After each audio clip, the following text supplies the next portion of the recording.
आगे बढ़ते हैं। ऑर्गन ट्रांसप्लांट की फर्जी एनओसी जारी करने का मामला, मेडिकल एसीएस शिवराज सिंह का बड़ा बयान। कहा कि होली के आसपास फर्जीवाड़े की सूचना मिली थी, सभी 12 अस्पतालों से रिकॉर्ड लिया जा रहा है। अप्रूवल कमेटी की बैठक नहीं होना चिंता का विषय है, कमेटी को बताना होगा बैठक क्यों नहीं की।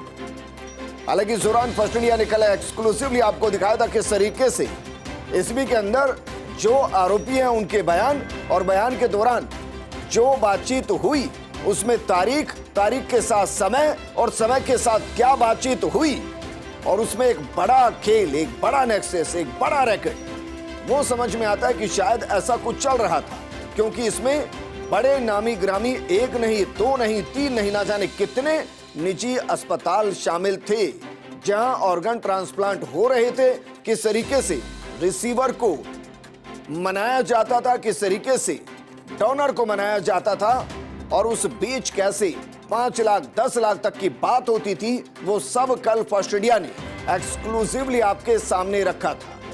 और एसीएस शिवराज सिंह इस मामले में बेहद गंभीर, उन्होंने बाकायदा सवाल खड़ा किया है कि अप्रूवल कमेटी की बैठक नहीं होना यह चिंता का विषय है।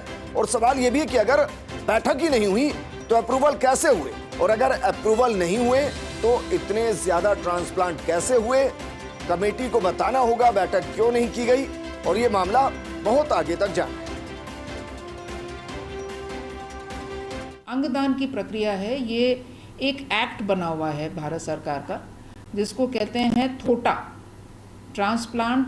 Transplantation of human organ and tissue act, Thotta. ये बड़ा सख्त एक्ट है, ये बना हुआ है, और उसके हिसाब से ही सब कार्य होना चाहिए। तो ऐसा उनको अंदाज़ा हुआ कि शायद कहीं कोई फोर्ज्ड सिग्नेचर से कोई एनओसीज जा रही हैं, तो तुरंत इसका स्वसंज्ञान लेते हुए विभाग ने एसीबी को संपर्क किया, और कई दिन से ये हम लोग संयुक्त उसमें ये देख रहे थे तत्वाधान में, और हम वेट कर रहे थे कि एसीबी का कोई एक्शन हो जाए तो उसके ऊपर हो।